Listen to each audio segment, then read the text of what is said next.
So these guys are supposed to be tipping and tapping. It ain't gonna be like that.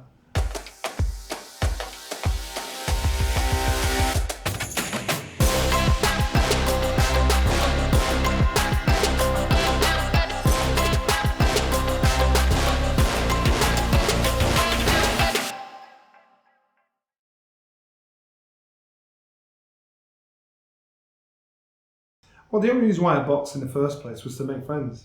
Didn't want to fight. I wasn't a hard man. I was just a man in a hard job. And sorry, I wasn't a hard boy. I was a boy, and I was a boy in a man's body as time went on. And it was just to make friends. That's the only reason. Followed my bigger brother there because he was my hero. And the downside of going to the boxing gym was having to box. I wanted to go for the social aspect, to knock about with my friends, make friends, and I love doing that. As an amateur, I wasn't good. I had 13 amateur fights, I only won 3. I didn't really care if I won or lost, I was just with my mates. And it wasn't until I'd probably, my first attempt at the world title in 1990, then the penny started to drop, the seed started to grow, and I actually thought, I actually wanted it more than I actually was prepared to admit to myself. You were saying earlier actually that your mother, your own family, had no idea what you were doing. Yeah, my mum had no idea I boxed, and to get out to the club, I said I was in dancing competitions, and so every now and again you go to a nightclub, they had dancing competitions. If you won with £50, you bring. So I tell my mum, look, if I win tonight, and that was the deal. And it was probably 2-3 years after I'd been boxing or training in the gym, and I had an amateur fight I'd lost, and it was in the local paper, Johnny Nelson boxed at such and such. And Mum said, Johnny, there's a boy with the same name as you here in the paper. And I'm like, oh man. She eventually found out I boxed, but I think she didn't realise at what level until I actually boxed for the world title. Then it was in every newspaper. She'd walk down the street and people ask about her son. So and even now, a few years ago, we were in London and walking down, and some people came out of the restaurant. Oh, Johnny Nelson. So my mum thought I'd done something wrong. What has he done? Leave him alone. I'm like, no, Mum, it's all right. It's all right. It's all right. And so I like the fact that my family, especially my mum, I'm still Johnny to them. I'm still the crybaby. I'm still I'm second to the youngest, and I like that because it's real. I was probably about a year before I won the world title in 1999. So I'd been boxing training from the age of 14. Up until that point, I'd won the British title and gained the Lonsdale belt twice, 10 years apart. I won the European title twice, 10 years apart. I'd won a lot of fights, but I never actually believed in myself. I actually didn't think I was good. I just actually thought they were bad. So my mindset was upside down. Instead of thinking I'm a good fighter, my mindset was, I'm not a good fighter, they were just rubbish. And so I didn't believe in myself. My coach always said, you haven't got the confidence to match your ability.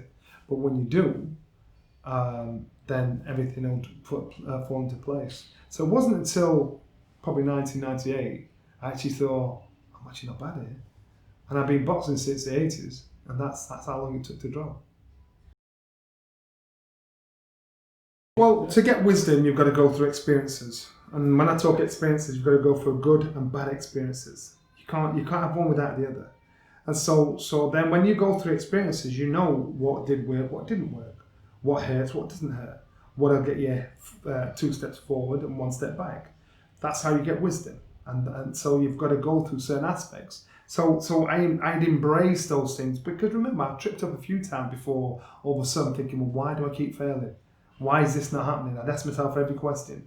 And I started to believe the negative things people said. And I thought, well, they actually don't know me personally, so why take it personal? So when people say Johnny Nelson's a coward, he can't fight, at first I believed it. But then I just thought, well, no, I'm not. I can actually do this. So once you start believing in yourself, it doesn't matter if one person says something 2, 3, 4, 50, 60, 70. Once you start believing in yourself, everything is possible. That's when the penny drops.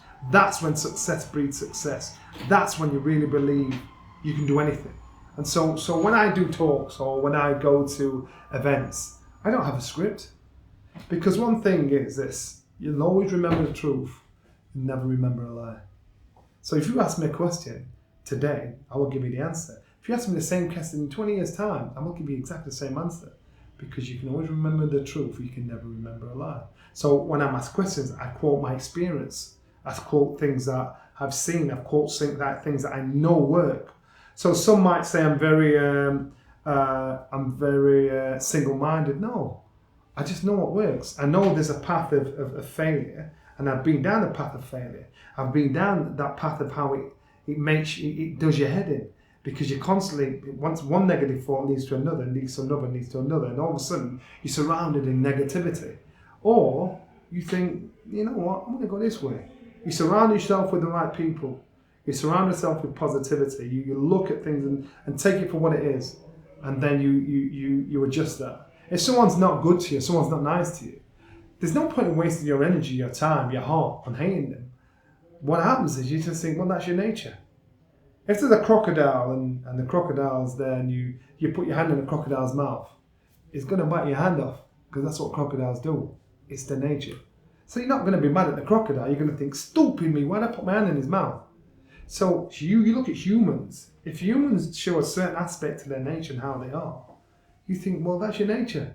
Don't waste your energy, the goodness in your heart on hating. You just think, that's you. This is me. So these are little tricks, little motivational things you need mentally, emotionally, and physically to aspire to becoming a better person.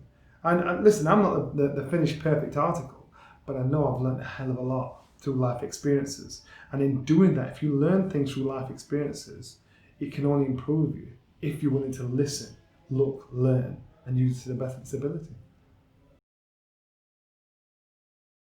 I looked up to a guy called Harold Bomber Graham. This guy was from Nottingham, an unbelievable athlete. This guy was brilliant. This guy was middleweight, and he was probably the best talented fighter I ever knew personally that never won a world title. I was in the gym with a young guy called Prince Asim Hamid. When you see talent, raw talent, with your own eyes, then you realise there's a higher force. Because we're all human beings. Some people have a different mentality than others. So Nassim at the age of 17, 18, he had the mentality of a man. Me at 17, 18, I had the mentality of a boy. So therefore it's how we view things, how we view life, how we view how we expect certain things to run through life. So doing it that way, it makes you use your brain and think, you've got to learn off everything. I learn off you, or you'll do certain things and think, well, that'll work for me, that won't work for me, I'll not do that. I learn off him and I think that works for me. And so that's how you forever improve yourself. And everybody can do it. It's just that sometimes people just forget it can be done. But the most satisfying one was when I won the world title in 1999 against Carl Thompson. And it wasn't for me, it was for my coach. Because my coach has stuck by me from the early days. From when I failed and turned failure into success. He was criticised, he was vilified, he was mocked because of his association with me. He stood by me. So when I did that, when I stopped him for the world title, I could have stood there and beat my chest like King Kong, look what I've done. But to me, and this came out instinctively, to me I gave praise to the man behind me because he was the one that made a lump of coal into a lump of gold. And he showed his system worked. And so people that doubted his system, mocked his system, I basically say, look, if you can do that with me, can you imagine what you could do with you, who has 10, you started well above me. And so that was the sweetest feeling more than anything. And if you look on YouTube, even after the fight when I beat Carl Thompson, that speech was all about praising the guy that had got me there in the first place. Some guys are so arrogant, they forget all the people that have gone up there, and I've done this, I've done that. My feet were always firmly on the ground. I always give credit where credit was due. And to me, that I can sleep at night. I can be very comfortable to do that. Wow, I've got a few. We'd have to go to the original. The original gloves are off. And that's when we realised we'd create something really special. And that was Carl Froch against George Groves. That was the first time you felt heat across the table. That was the first time you could cut the atmosphere with a knife. That was the first time you saw an unpredictable nature of human nature. And it was fascinating. It was scary because even in my ear, and I've got my director and producer in my ear, you could hear the fear, the tension, the gasp of something unfolding in front of their very eyes. And so I knew it was something special. And so from that point onwards, you can always do Dillian White against Anthony Joshua, unbelievable. Dillian White against Derek Chisora, mad. Anthony Joshua against Big Baby Miller, which has never been shown, but it was fascinating to see a certain side to Anthony Joshua people have never seen. And so the gloves are off is again a leveler, because, excuse my French, if you're trying to convince me you can beat this guy, when you sat opposite each other, you can see, you can hear, you can assess, you can watch people's body language, how they answer a question, how they don't answer a question, and it tells you also. You can tell me what you want, but all this will tell me the truth. The reason why is because I love training, and once the penny had dropped with me as a fighter, I knew if I work hard, prep right, did everything correct, I expect the results. I expect to win. Doesn't matter if I win or not. I expect to win because I've done everything. Now I understand that at 22 I can't train the same as I did at 52, but I understand what commitment is. So, and I understand the frustration, because I want to do the things I did at 22, but I physically can't. My mind can, but my body can't. So the whole point is to encourage people, men and women, when they get to a certain stage in life, it's not about walking away and giving up thinking I ain't doing anything. You think, you know what, I'm gonna show you a way to train where you are happy, comfortable, and you see the results.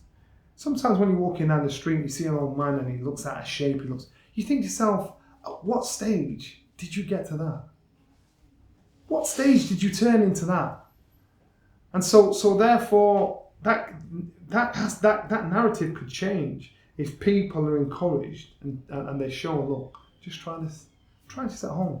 So what they've created is an app, is a way of coach training at home, because some people don't want to train in front of other people because they're embarrassed. I'm going to show you how to get a workout at home, and go to the gym to get a workout that inspires you. So if me, let me just tell you my injuries. I've had 2 hip replacements. I snapped both patellar tendons on each knee. I've had lower back problems. So therefore, I've got all the problems that normal people have, but still managed to put myself in a position where, you know what, I'm coming back there again. It's about mentality. You've got to want it enough. You can always find a way. Self-belief, believe in yourself, and you are your best. I don't need you to tap me on the shoulder to say you're good, Johnny. I've got to need me to tap myself on the shoulder so you can do this. Doesn't mean I'm arrogant. Doesn't mean I'm bombastic. It means I actually believe myself. And unfortunately, we as a people feel uncomfortable admitting we're good at something. It doesn't mean you're a big head. It means you check yourself and think, well, I can actually do that. And then once you accept that, everybody's got a little bit of special in it. Yours might be education. Mine might be physical. Someone might be dancing, swimming, whatever. We all have talent, but not everybody finds it. And so therefore, if you drive yourself to try to succeed, anybody can do it. Anybody can do it. And that way you've got to have that mentality. Go on my social media. That'll really throw it straight out there. It'll direct you to johnnynelson.co.uk. Follow me on Instagram or Twitter. Again, there are ways to get around it. There's a new app coming out in September, again, where people can work from home, boxing train from home. You don't need anything. You don't need any apparatus. You don't need any training gear. You just need space. You just need the energy to want to do it. And I'm telling you now, you do it this way, and your fitness levels will fly up. Your endorphins mentally, emotionally will lift, and you'll start your day in a happy way. I've been asked to do a new book, and I think there would be one eventually. But the old book, I'd been approached by a company in America about turning it into a film, which surprised me. And so we're trying to buy the rights. I think that actually down the line of, I think we've actually bought the rights to then we're making it into a little feature film. This is an exhibition. So Mike Tyson, can you ever imagine him tipping and tapping? That's not Mike. I think these guys are giving it a tag of exhibition because that way they can actually do it. But in all reality, Mike Tyson will be great for 4 rounds. But I understand when you get to a certain age, you've got the punch power, but you've not got the pace, you've not got the movement. So if you're stood in front of him, bam, bam, bam, bam, he'll take you out. But when he's got to chase after you, Roy Jones Jr. still has the movement, has the flight of foot, but the resistance to get hit by someone like Mike Tyson sent into space. So these guys are supposed to be tipping and tapping. It ain't going to be like that.